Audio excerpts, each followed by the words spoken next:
ఈనాటి కథ శీర్షిక దివ్యగానం. పూర్వకాలంలో ధనుంజయుడు అనే ఒక వేటగాడు ఉండేవాడు. అతను యువకుడు, మంచి బలిష్ఠుడు, భయం అనేది ఎరుగనివాడు. ఎటువంటి కటిక చీకటైనా అతను కీకారణ్యాల్లో ఒంటరిగా సంచరించగలడు. ఎంతటి లోతైన సముద్రాన్నైనా ధైర్యంగా దాటివేయగలడు. ధనుంజయుడు ఒక రోజున బయలుదేరి వెళ్ళి ఓ కొత్త ప్రదేశం చేరుకున్నాడు. అది ఒక మైదానం. ఆ మైదానమంతటా కంబళిపరిచినట్టు అందమైన పచ్చటి గడ్డి ఆవరించి ఉన్నది. అక్కడక్కడ అందాల పూల మొక్కలు, రకరకాల పరిమళాలు విరజిమ్ముతూ ఉన్నాయి. అతను ఆ మైదానంలో కొంత దూరం పోయి గతుక్కున ఆగిపోయాడు. అతని ముందర పళ్ళెం గట్టినట్టు గుండ్రపాటి మండపము, అందులో అపురూపమైన పూల మొక్కలు ఉన్నాయి.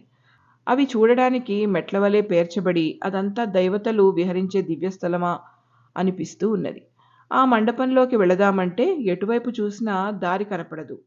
అక్కడ ఒక గడ్డి